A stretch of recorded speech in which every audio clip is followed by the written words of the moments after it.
The Heaven Project. I awoke in a dark room on a cold, hard floor. It's difficult to tell how long I've been laying here, but the creaks in my bones and aches in my muscles tell me that it's been a while. My mind feels empty, blank, desolate. I quickly glance around, surveying my surroundings. From what I can tell, I'm in a windowless room, which would explain the darkness. I push myself up slowly and rise to my feet. At first I stumble a bit and nearly fall over, but I luckily catch myself. Have I been kidnapped? I wonder. The room appears to be completely empty. No chairs or bindings or anything one would expect to see when they've been kidnapped. I feel slightly relieved and began to shuffle over to the walls of the room. It is fairly small, about the size of a bedroom. Through the darkness I can make out the shape of a door. I fumble for the handle blindly and finally feel my fingers close around it.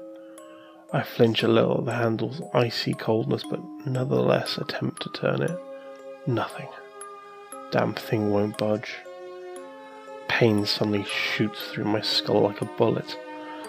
I remember the headlights, the car crash, the fear, and most of all, the pain. I clutch my head and squeeze my eyes shut, hoping that the white, hot pain will subside. I stumble away from the door and land flat on my rear. After a few seconds, it finally fades away, and the horrifying realization begins to dawn on me. Am I dead? I wonder aloud. As if to answer my question, a door swings open, the blinding light filters into the room. I shield my still sensitive eyes from the glaring light. Two men step in. One is tall and has a shock of blonde hair and deep blue eyes. The other is shorter and has shaggy brown hair and quick green eyes that dart around. They are both wearing suits and have what appears to be wings protruding from their backs. They're each grinning widely at me, revealing their pearly white teeth. Welcome to heaven, Jason Gray. The tall one says in a voice smooth as silk.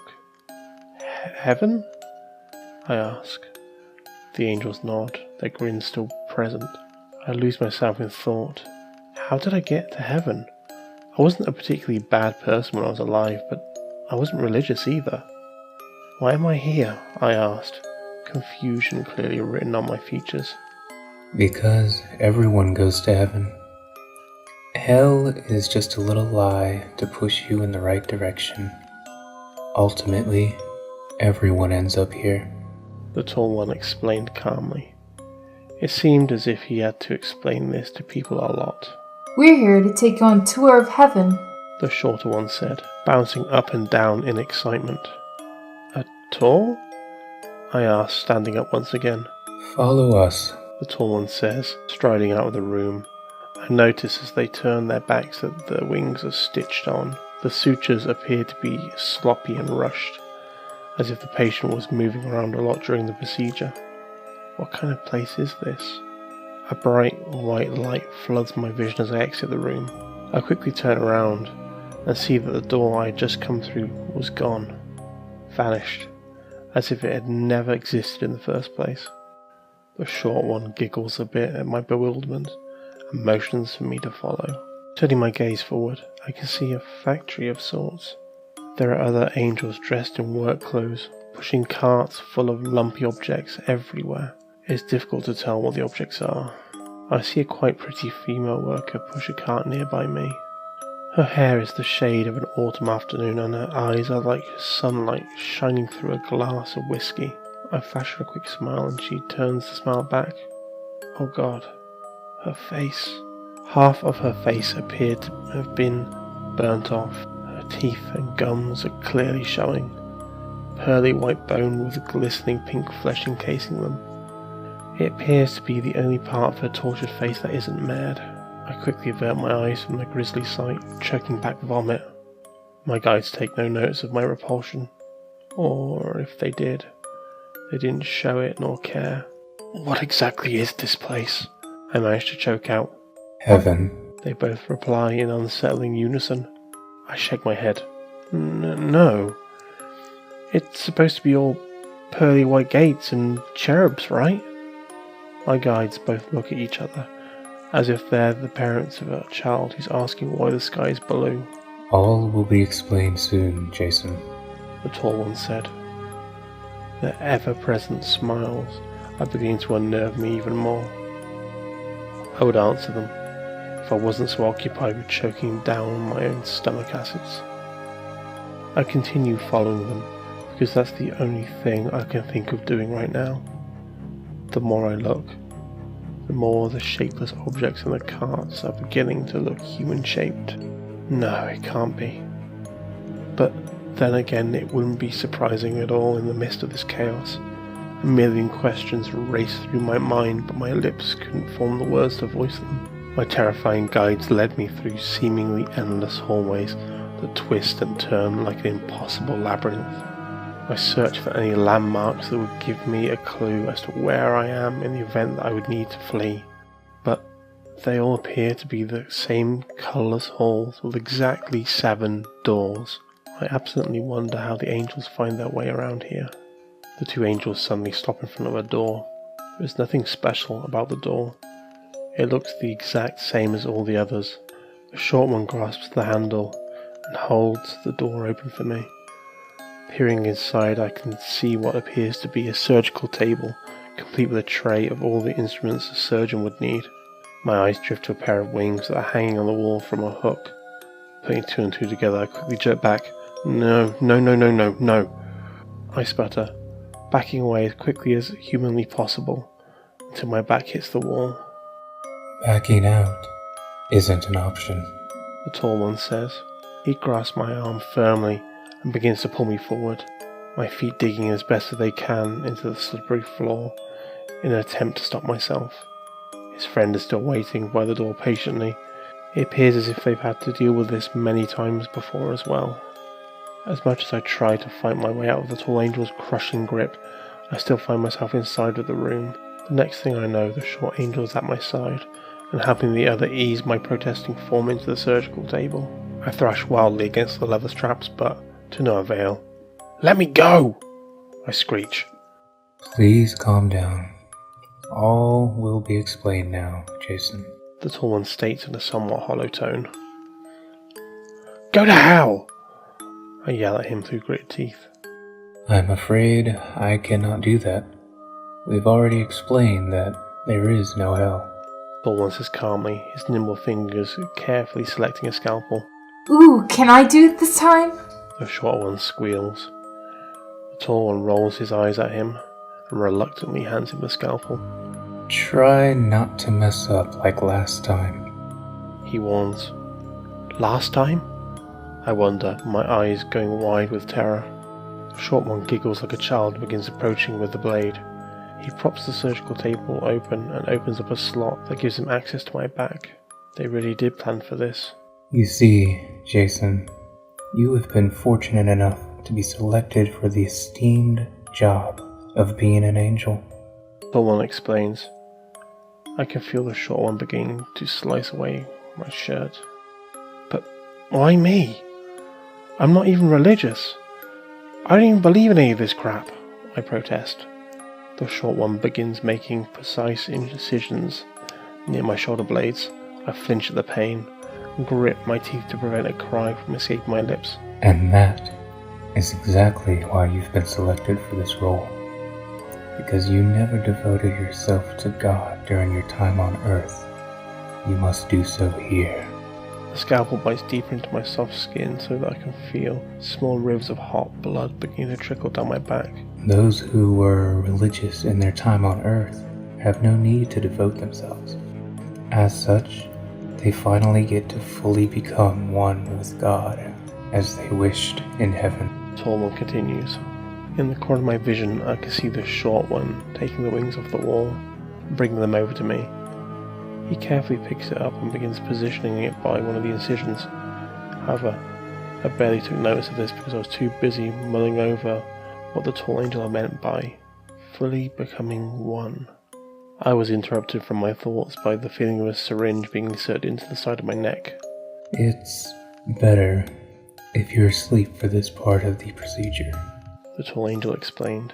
Before I could retort, Black spots obscured my vision, and the whole world seemed to tilt before me. It was only a matter of seconds before I was plunged into complete and utter darkness, freed from pain. I was driving my car along a road. I seemed to have a sharp turn every few minutes. It's night time. I'm driving away from my girlfriend's house after we had had a particularly nasty argument. I've just found out she'd been cheating on me with some cocky bastard. I was planning to never return from her house. My phone buzzed in the seat next to me, its screen lighting up to alert me that I had a text. No doubt it's her. "Are you still mad at me?" she wrote. "What do you think?" I answered mentally, still keeping my hands on the steering wheel. "I'm really sorry," the text read. Oh, so now she was using correct grammar. She must be feeling really bad now. More and more text began to pour in, lighting up my phone's screen. I did my best to keep my eyes on the road, but the text kept beckoning to me. I succumbed and grabbed my phone with one hand to text her back something nasty. However, this happened just as I was approaching a turn. My eyes widened in shock and terror as my car plummeted off the edge.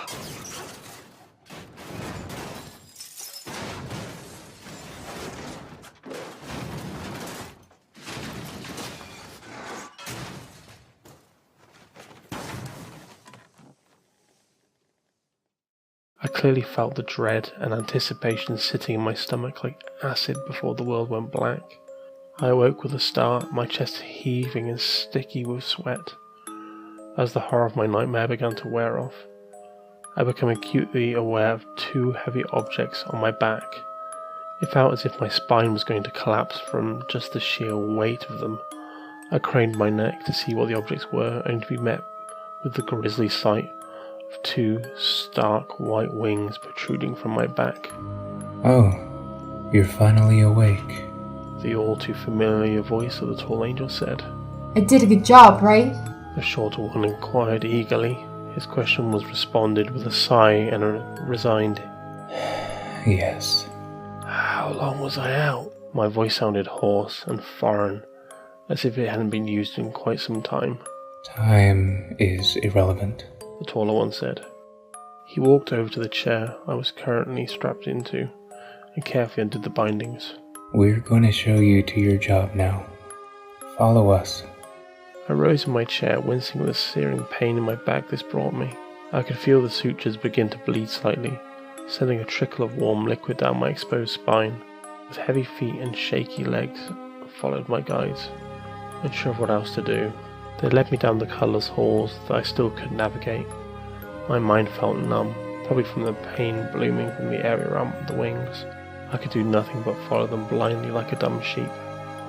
It was difficult to tell how long we walked before we reached a metal door, so very different from the others. Time seemed to be non-existent here. The fact that every hallway looked the same and seemed to never end did nothing to help.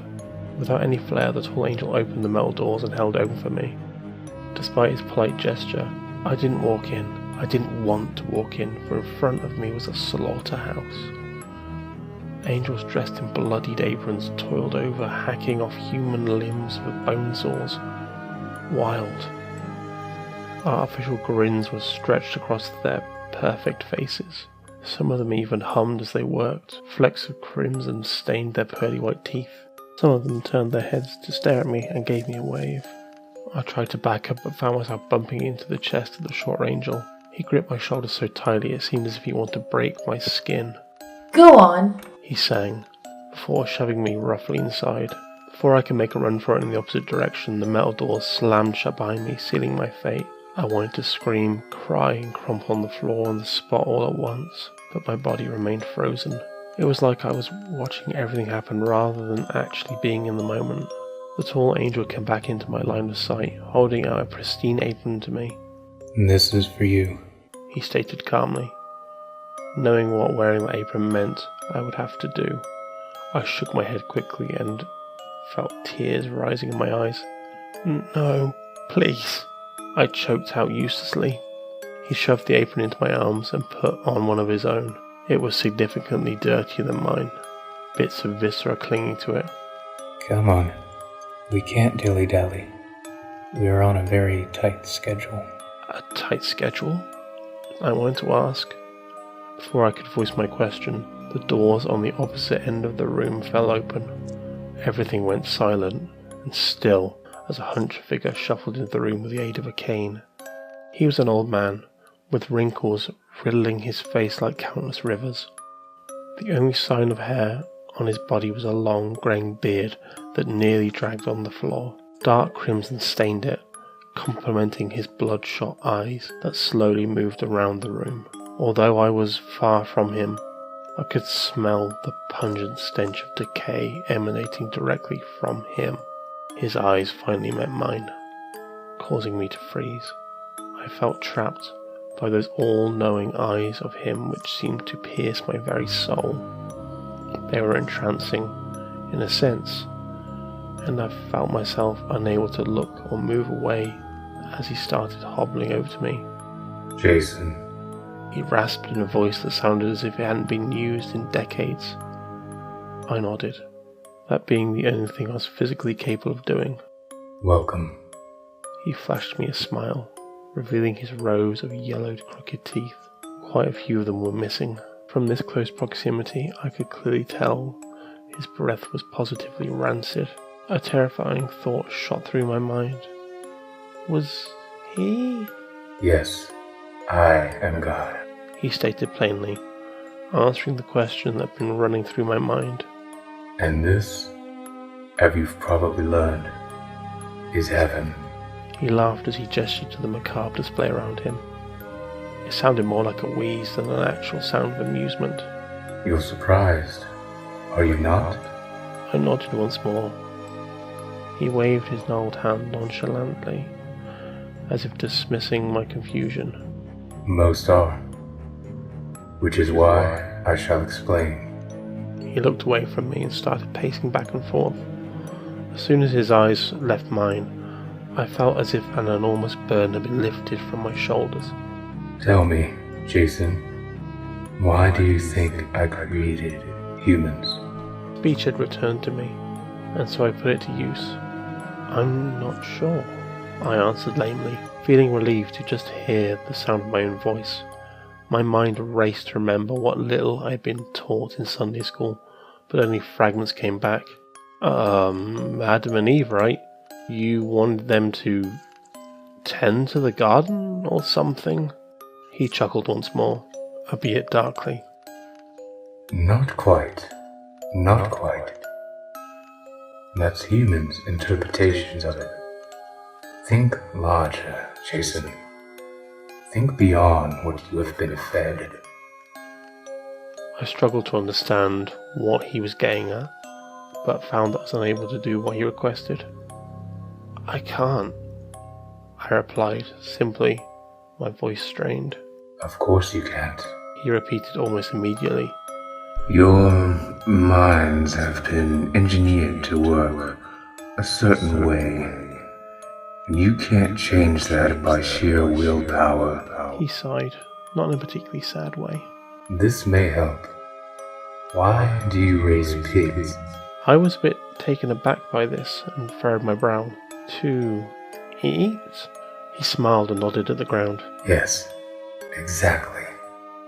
You raise them only to slaughter them in the end. Although you may give them pet names and grow attached, the end result is always the same. My blood ran cold as I slowly started to piece it all together. His analogy could only lead to one chilling explanation that I didn't want to acknowledge. Yet it was so plausible that it was impossible to ignore. The bodies, the slaughterhouse, the overall atmosphere of the damn place. We're pigs? I choked out. Yes, precisely, Came his reply. Although my eyes were dry, I couldn't help but feel a sob raise in my throat. Why? I asked. Why would you do this to us? People love you. People declare their entire lives to you. Wars have been fought in your name. How could you just betray us like this? He raised a steel grey eyebrow at me. Betrayal? Is that how you view it? He asked. I didn't respond. I created you. I gave you everything that you possibly ever needed. Is it so wrong to want something in return? I weakly raised my head to look him, still pacing, only now somewhat angrily. I thought you loved us, I said quietly, my voice barely a whisper. He turned his head to look at me and gave me an utmost patronizing smile. Oh no. I don't love humanity, nor do I loathe you. You see, at the end of the day, you are nothing more than mere livestock. With that statement, he picked up a spare saw off a nearby table and shoved it into my shaking hands. Now, work. He turned on his heel and started lumbering towards the exit. Halfway though, he paused and turned back to look at me. And do me a favor, and do smile. I gulped and opened my mouth to protest. I found that I had no free will of my own anymore. Blinking tears from my eyes, I forced a smile on my face and set to work along with the other angels. Hey guys, I just want to say a huge thank you to Mike and Logan from Logie Shore for lending me their absolutely amazing voices for this creepypasta. I'm going to leave their link down below, so please go check them out, and remember to stay tuned for more creepypastas. And as always, sweet screams.